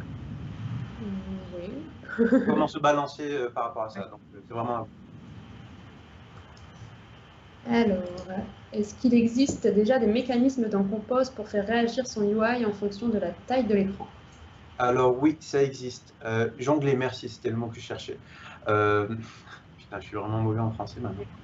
Il y a bien une fonction qui permet de faire ça. J'ai pas le mot en tête, le nom en tête, mais il y a bien un truc où on peut avoir la taille de l'écran. Donc ça vous fournit ça sous forme de lambda. Et dès que vous resizez, donc vous savez que sur Android on peut resizer, ou si vous passez de portrait à paysage, vous aurez cette lambda qui va rafraîchir votre UI, donc il va vous donner de nouveaux paramètres en entrée. Vous pouvez changer votre UI par rapport à ça. Donc oui, ça existe, là c'est juste, je ne me rappelle pas le nom, il faudrait que je regarde. Mais c'est définitivement là. Alors, si je fais une toolbar avec Compose, comment je peux inflate un menu pour afficher des icônes? Alors, si l'idée c'est d'utiliser comment ça s'appelle, une Android View, donc une toolbar en Android View, ça doit sûrement se faire, j'ai juste pas essayé. Par contre, si c'est en Compose, je sais qu'on a le top bar menu et ça prend directement une liste d'icônes. Donc c'est pas à vous d'inflate un menu, etc. Vous écrivez tout en Kotlin, ce qui est largement préférable. Je supporte pas d'écrire systématiquement dans plein de fichiers XML à la fois. Donc ça c'est une partie des trucs intéressants quand une partie des nouvelles fonctionnalités qu'on ramène avec Compose, c'est qu'on peut avoir juste tout en Kotlin. Okay. Après, si je peux te dire un autre truc, par contre, si vous préférez quand même garder des valeurs dans des fichiers XML parce que vous les partagez avec vos Android Views, c'est tout à fait possible. On a plein de fonctions qui permettent d'accéder aux valeurs que vous avez créées dans vos fichiers XML. Il n'y a pas de souci par rapport à ça. Ok. Est-il possible ou sera-t-il possible de brancher Compose sur des apps existantes et un peu legacy contenant par exemple du data binding et du glue binding? Je savais pas que le data binding c'était legacy. Alors, mettez pas déjà votre code legacy. On est encore en, comment ça s'appelle, en developer preview 2 maintenant. Par contre, oui, c'est tout à fait possible de mettre Compose dans vos apps existantes et c'est vraiment l'objectif ici. N'oubliez pas, c'est Jetpack Compose. C'est vraiment dans l'idée de ramener de manière incrémentale, quelle que soit la librairie, dans votre app Android. L'idée ici, c'est on sait que ça ne sera pas possible de demander aux développeurs de jeter toutes leurs apps, surtout si c'est des millions de lignes de code. Donc, ça sera possible de le ramener au fur et à mesure. Il n'y a pas de souci par rapport à ça. Pour le data binding précisément, j'ai pas regardé comment utiliser le data binding sur Compose parce que j'en ai pas vu directement l'intérêt. Par contre, view binding, oui, j'utilise que view binding maintenant, il n'y a pas de souci. Ça ne veut pas dire que ça n'existe pas ou ça marche pas, hein, c'est juste que j'ai pas essayé personnellement. Okay. Est-ce qu'il y a du monde qui travaille sur des widgets pour Wear OS? Bonne question, je ne travaille pas dans les équipes autour de Wear OS. Ici, à savoir, hein, quand Romain ne connaît pas la question, bon, il arrive mieux à répondre que moi la plupart du temps, ou que je ne connais pas la question, c'est que c'est pas que ça n'existe pas ou qu'il n'y a pas, c'est qu'on est parfois de super grandes équipes que c'est dur à se maintenir sur les actualités dans chaque équipe. Je ne sais pas s'il y a peut-être, mais j'ai aucune idée. Alors, par rapport à SwiftUI, comment se place Compose, équivalent ou rien à voir? Alors, équivalent dans le sens où c'est de la UI fonctionnelle, de la déclarative UI, pardon. C'est ce qu'on peut voir avec du React, avec du Flutter, avec aussi, je crois, Vue fait la même chose, Vue.js.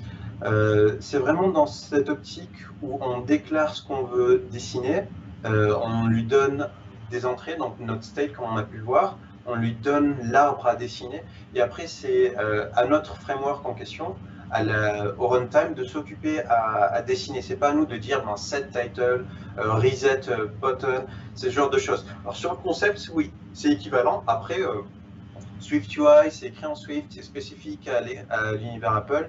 Nous, on a écrit ça en Kotlin. Pour l'instant, on se focalise sur Android. Mais comme a mentionné Romain tout à l'heure, on est indépendant d'une certaine manière d'Android. Et on a pu voir de nouvelles implémentations comme celle de JetBrains sur desktop. Ils font des petits tests maintenant sur ça. Ok. Est-ce que Compose consomme moins de ressources sur le device et donc pour nos apps utiliseront toutes Compose, on retardera un petit peu l'obsolescence des devices? Je sais qu'en termes de performance, on n'est pas encore au même niveau, on se rapproche très très fortement. Je veux dire, le gain possible de performance qu'on peut avoir, du moins en termes d'optimisation, il est largement plus important qu'on pourrait avoir sur Android Views. Pas sur le fait que Android Views c'est mauvais, hein. C'est parce qu'on a un legacy, c'est fait sur différents, un contexte historique différent. Là, du fait que toutes les parties de Compose sont modulables, si demain on arrive à trouver une meilleure optimisation côté compilateur, on pourra le faire. Alors que là, si on fait ça, vu qu'on est lié directement au framework d'Android, on est obligé d'attendre la prochaine version afin d'améliorer ça. Donc possiblement, si on a des optimisations, on pourra les ramener. Je sais que le minimum SDK qu'on target, c'est Lollipop, donc API 21. Ça couvre 94,1% ou 2%, donc on est déjà pas mal là. Et si demain on ajoute une nouvelle optimisation, on pourra la reporter sur Lollipop. Après, est-ce que c'est équivalent en termes de performance et en termes de consommation de ressources? J'ai pas encore idée. J'ai pas encore fait les tests. Je sais qu'ils sont faits, mais j'ai pas regardé directement. N'oubliez pas, on est encore en developer preview, on n'est même pas encore en alpha. Ça marche. Une idée de quand on aura une adaptation de la lib Material Design Android pour Compose, par exemple Text Input Layout? Ça se fait. J'ai un doute parce que je crois que c'est déjà là en fait. Alors juste pour savoir, juste pour dire rapidement, on a en fait différentes équipes. Et je sais que l'équipe à Londres, c'est l'équipe de Clara Bayari, et c'est une super équipe, j'adore travailler avec eux. Ils bossent précisément à écrire toutes les couches. Donc, comme Romain a expliqué, on a tout ce qui est fondation, donc on a les composants de base. Et après, les composants bien dessinés qui reprennent l'aspect de Material Design sont là. Après, peut-être ils ne sont pas tous finis, mais l'objectif, c'est bien d'avoir tout ça. Et vu que Text Input, c'est souvent... Text Input Layout, j'ai jamais joué directement avec, mais Text Input, donc si c'est juste un Text Input à la Material Design, c'est définitivement fait ou sera là pour l'alpha. Ça, j'en doute. Ok. Compose supporte les recycler view, mais supporte-t-il les adapteurs mixtes, par exemple 3 cells d'un type A, puis 4 cells d'un type B, puis type A à nouveau? Type A, type B, si je dis pas de bêtises, je pense qu'il ou elle réfère à une cell Compose et une cell Android View. Avec l'adapteur list, ou du moins maintenant on a le lazy layout, pardon, lazy column ou lazy row, on peut le faire parce qu'on peut tout simplement avoir que des composables et certaines composables wrap elles-mêmes une Android View. Après, en termes de performance, pour être honnête, je ne sais pas si c'est la meilleure idée à faire. Possiblement, on peut le faire, mais je ne sais pas si c'est la meilleure chose à faire. Okay. Est-ce qu'il y a un code lab pour Compose ou c'est encore trop tôt? Non, il y en a un depuis l'Android Dev Summit, depuis le mois d'octobre. Okay. Donc regardez Jetpack Compose Code Lab, il y en a déjà un. Ensuite, Louis, une question. Comment peut-on récupérer les dimensions du composable courant pour faire du responsive design? 2 secondes, Fanny, je viens juste de voir le chat. Pour les différents types de vues, je ne sais pas si ça a été bien vu par rapport à la question sur sur les listes. La partie super intéressante qui a été montrée par Romain, c'est qu'on peut vraiment écrire que du Kotlin. Donc, on n'est pas limité, c'est pas un pseudo Kotlin, c'est vraiment du Kotlin. Donc, dans votre vue, dans votre lazy column ou lazy row, on voudrait à terme, bien sûr, supporter un grid. On pourra avoir un if-else et mettre le type de composant qu'on veut à l'intérieur sans souci. Donc, si on veut mettre if l'auteur est connecté, par exemple, on aura un type de cell qui sera bleu, et else, si c'est une autre personne, une autre couleur, un autre type de composant sans souci. C'est vraiment du if-else ou même du when. Donc là, on peut vraiment, on n'est pas limité un peu comme ce qu'on peut avoir dans Recycler View où c'est un peu plus compliqué à mettre ça en place. Là, c'est vraiment écrivez ce que vous voulez, open barley. Merci d'avoir vu la question dans le chat en tout cas. Donc du coup, on revient sur la question de Louis. Comment peut-on récupérer les dimensions d'un composable courant pour faire du responsive web design? Exemple, taille de grille changeante. Alors, j'ai mentionné tout à l'heure, on peut avoir les contraintes du device actuel. Après, la taille directement d'un composant lui-même, ça, on va vraiment sur les couches basses. Je crois qu'il y a une API, c'est je crois Measure, qui permet en fait d'avoir la taille du composant lui-même, mais c'est super bas niveau. Quand je dis super bas niveau, ça ne veut pas dire c'est mort, vous n'avez pas accès. Non, au contraire, comme a dit Romain, tout est accessible. C'est plus cette partie-là et c'est un peu plus verbeux. J'avais regardé un moment, je sais qu'il y a Measure, et si tu regardes Louis sur c'est cs.android.com. Alors pour les personnes qui ne connaissent pas ce site web, c'est en fait tout le code source d'Android ainsi que de Jetpack qui est disponible dessus, donc vous pouvez chercher, c'est un peu le Google de notre code source. Regardez Measure, ou si vous avez un doute sur n'importe quel API, parce que je sais on n'a pas encore de documentation, mais ça va bientôt venir, faites juste une petite recherche sur le code source. J'ai été extrêmement étonné de voir que le code est facile à lire, à comparer d'un, par exemple, Vue.java que Romain a mentionné, malgré tous les commentaires, pouvoir comprendre, il y a quand même 30 000 lignes de code à garder en contexte systématiquement. Là, c'est vraiment du code lisible, facile à lire, même pour une personne qui n'est pas experte sur Android, ce qui a été mon cas quand j'ai rejoint l'équipe. Bon, ben, oui, tu sais ce qu'il te reste à faire du coup. Christophe demande si en écrivant tout en code avec Compose plutôt qu'en XML, le mécanisme de surcharge des ressources est tué, n'est-ce pas dommage? Le mécanisme de surcharge des ressources, ça veut dire quoi? Je n'ai pas compris. Si c'est l'idée de pouvoir loader... non. Christophe, si tu es encore là, si tu peux reposer ta question, j'aimerais pas qu'elle parte sans que je puisse la répondre. Je suis désolé, j'ai pas trop bien compris là. Alors, on va passer à une autre question. Pour quelles raisons les Kotlin Functions annotées avec Composable sont écrites en camel case? Anish, je pense que j'avais répondu rapidement précédemment sur le chat. C'est juste une convention, parce que maintenant, vu que ça devient une simple fonction, ce qui est super, on n'a pas besoin d'override, d'implémenter plein de méthodes dont on n'a pas besoin. On va vraiment le composant répétable le plus simple en termes de code, qui est la fonction. Mais vu qu'on pourrait aussi écrire nos propres fonctions, là c'est juste une convention. Donc c'est juste pour faire une petite différence entre nos codes de logique, et là pour dire, ah ben c'est un composant, un composable. Encore une question de Anis. Est-ce que les vues générées avec Compose ont la même hiérarchie que les XML Android View, ou c'est flatten comme la lib Lito de Facebook? Ça c'est intéressant. Si je dis pas de bêtises, Donc je vais sûrement dire une bêtise, c'est pour ça que ne me prenez pas au mot. Je pense que c'est une super question à poser à Romain pour confirmer, mais de mes souvenirs, à la base, on a quand même un simple canvas sur lequel on va dessiner. Donc on garde bien cette hiérarchie en mémoire, parce que c'est cette partie-là qu'on va optimiser. On va redessiner seulement une partie suivant le changement de state. Par contre, c'est dessiné. Donc si je dis pas flatter un peu à la litho, j'ai un petit doute. Et je vais pas dire connerie, pose la question à Romain, parce que j'ai un doute. Je suis désolé.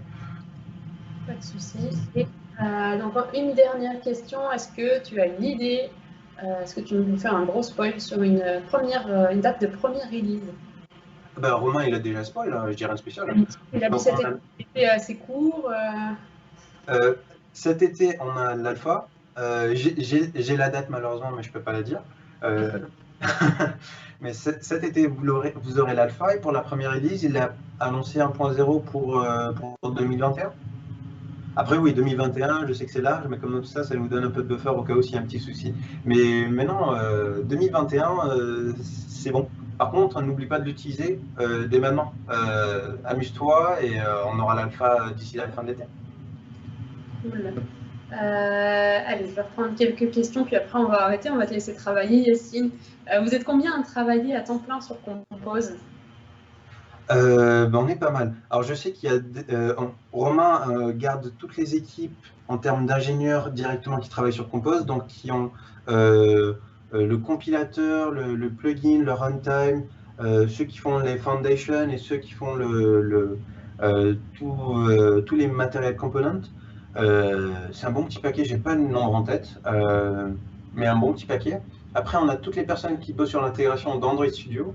On a énormément de gens qui travaillent en termes de UI pour définir ce que c'est en matériel design. On a bien ça, mais après on veut s'assurer qu'on a bien la concordance en termes de code. On a des personnes qui bossent sur la UX en termes d'API pour trouver est-ce qu'on a la bonne API ou pas pour les développeurs.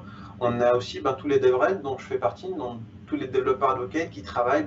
On écrit énormément de petits apps en interne pour s'assurer est-ce que ça rend bien, est-ce qu'on a c'est facile à comprendre, est-ce qu'une API n'est pas trop difficile à utiliser.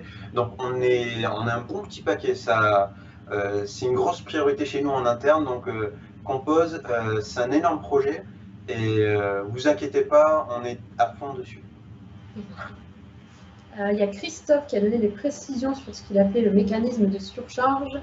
C'est par exemple une lib définie r.layout.foobar. Le mécanisme de surcharge permet à l'app de redéfinir r.layout.foobar. Donc redéfinir un layout de base. Possiblement, comme j'ai dit, on peut écrire encore du XML et lire du XML à partir de Compose. Ça ne changera pas. Par contre, cette redéfinition juste par un XML, possiblement pas. Par contre, du fait que tout est en Kotlin, je pense, ça c'est vraiment un truc qu'il faut garder en tête, c'est que actuellement, vous pouvez reprendre tous les composants de base et le redéfinir par vous-même via les custom views. Mais comme Romain l'a dit, c'est 30 000 lignes de code, ça fait peur, plein de gens ne le font pas. Ici, il y a plein de composants que j'avais besoin qui n'étaient pas disponibles au moment où je développais en interne. Et je savais que l'équipe Compose allait le faire, mais peut-être dans un mois ou 6 mois. J'ai facilement pu faire mes propres composants sans attendre qu'ils fournissent la nouvelle version. Et ça, c'est vraiment un truc que je trouve sympa, c'est que si un composant, et on essaie vraiment de matcher toutes vos expectations, mais vos attentes, j'essaie de garder le français ici, mais si on a un composant qui ne répond pas encore à vos attentes, déjà, mettez un petit bug dans notre tracker, comme ça on va améliorer ça. Et rien ne vous empêche à recréer votre propre composant sans, encore une fois, vous avez besoin de comprendre tout le framework. C'est vraiment juste quelques lignes de code à changer et de ce côté-là, c'est super. Donc, suivre le même système que les surcharges, peut-être pas. Par contre, redéfinir, encore une fois, c'est que du Kotlin. C'est ouvert, vous pouvez faire ce que vous voulez. Ok. Est-ce que les vues générées auront des ID afin de pouvoir être testées avec Appium, par exemple? Des ID, peut-être pas le même système d'ID. Romain est revenu. Ouais, on va laisser peut-être Edouard gérer. On continue les questions. Oui. Ok. Mais vas-y, continue Yacine. On laisse Edouard gérer la technique. Ok. Romain nous rejoigne. Ouais, vas-y, nous comment.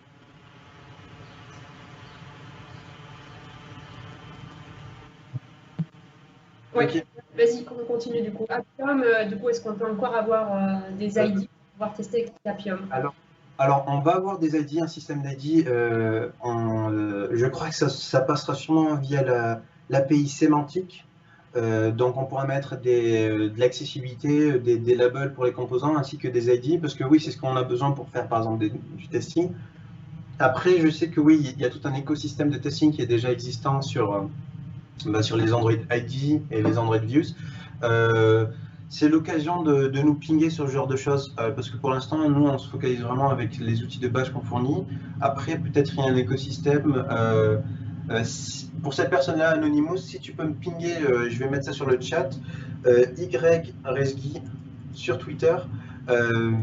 C'est l'occasion de nous pinguer sur les outils de l'écosystème qui existent. Et comme ça, nous, on peut voir comment on pourrait possiblement s'intégrer ou au moins fournir la doc pour que ces entreprises-là ou ces projets-là peuvent s'intégrer à Jetpack Compose. Je sais qu'il y avait une personne qui nous a posé une question sur SonarCube et des lint rules. C'est le genre de choses où nous, peut-être, on n'a pas la meilleure vue, puisque vous, en tant que communauté, vous utilisez plus d'outils externes que nous. Donc, pinguez-nous et nous, on verra ce qu'on pourra faire de notre côté. Ça marche. Entre alpha et release, il y aura probablement des bons breaking change, point d'interrogation. Alors oui et non, ça c'est la question super dure, parce que alors ce qu'on s'est dit, c'est que pourquoi d'abord on n'est pas passé directement par alpha. Je sais qu'il y a pas mal de librairies Jetpack qui ont fait ça avant. C'est qu'en fait il y avait tellement de changements clés qui fait qu'on savait que ça allait péter, et que si on change un peu trop constamment, ça va peut-être un peu gêner les personnes, surtout que alpha, malgré que certaines personnes veulent vraiment pas toucher les librairies alpha, pour pas mal de gens, c'est quand même bon. Alors pour nous, alpha, ça veut dire quoi? Ça veut dire fonctionnel, ça va marcher. Alors qu'avant, c'était peut-être pas systématiquement le cas. Par contre, ce qui est sûr qui va changer, c'est sûrement des signatures d'API. Donc un composant peut être le nom de ce composant, le nom d'un paramètre changera. Par contre, globalement, je sais que on veut s'autoriser des changements, mais pas complètement tout péter aussi. C'est pas l'idée. Hein. C'est juste, il n'y a pas de garantie, mais vous n'allez pas avoir un Compose 2.0 avant la fin de la release 1.0. C'est l'idée. Ça veut rien dire, mais vous me comprenez, on se comprend. Voilà. Ça marche. On va faire la dernière question, et ensuite on va conclure avec Compose. Comment avoir un layout landscape et portrait comme on peut le faire facilement en XML? Est-ce qu'on peut envisager par exemple une annotation pour ça? Romain, je la laisse, vu que je t'ai piqué toutes tes autres questions. Romain, on n'a pas je pense que ton micro est coupé.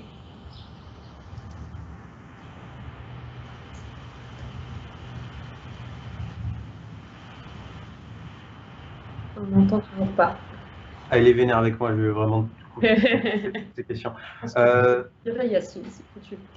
Alors, avec Compose, comment on peut avoir un layout, landscape et portrait? Comment on peut le faire facilement avec le XML? Peut-on envisager une annotation pour ça? Ça marche là? C'est bon, j'ai mon micro? Ah, oui. Voilà, bon, allez, je le laisse. Désolé, ouais, je vais la prendre. Ouais, j'avais répondu un peu tout à l'heure.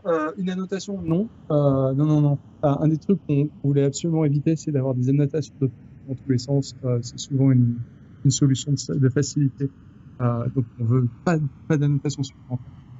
Non, c'est un peu ce que j'avais dit plus tôt, c'est d'avoir à la limite soit du code simple en Kotlin, soit des composables en fait qui prennent d'autres composables et qui eux-mêmes choisissent automatiquement landscape. Mais ce sera pas difficile. Super. Bon, on en a fini avec toutes les questions. Il y avait beaucoup de questions. Je pense, n'hésitez pas si vous avez d'autres questions à contacter Romain et Yacine sur Twitter ou sur les différents Slack Kotlin ou Android. Et puis voilà, on va vous laisser là pour ce matin et pour ce soir. Romain, on va te laisser aller te coucher. Merci aux Américains qui t'ont laissé un petit peu de bande passante, au moins jusqu'à la fin de ton talk. Merci à Comcast Vas-y. Merci à Comcast qui fait un reboot de mon modem en plein milieu du stream, c'est super. Merci Yacine d'avoir pris le relais aussi rapidement, c'était vraiment pas simple, donc c'est super cool. Merci à vous deux et puis bonne journée à tout le monde. Merci à Edouard, il gère tout derrière. Si je peux avoir un petit dernier message. Comme l'a dit Fanny, pinguez-nous sur Twitter s'il y a des petits soucis ou pas. Mais vraiment, moi en tant que DevRel, si vous avez des petits projets intéressants, vraiment ce que vous faites sur Compose, envoyez-moi ça sur Twitter. Je suis vraiment intéressé à voir comment vous l'utilisez. Et alors, dernier point que j'ai oublié, si vous voulez donner vos feedbacks à Romain, on a fait un petit open feedback, donc n'hésitez pas à y aller, bit.ly/frog7. Et puis, je pense que Romain sera content d'avoir vos impressions et vous pouvez peut-être encore poser des questions dessus. Voilà. Ouais, avec plaisir. Merci tout le monde. Salut. Merci. Salut.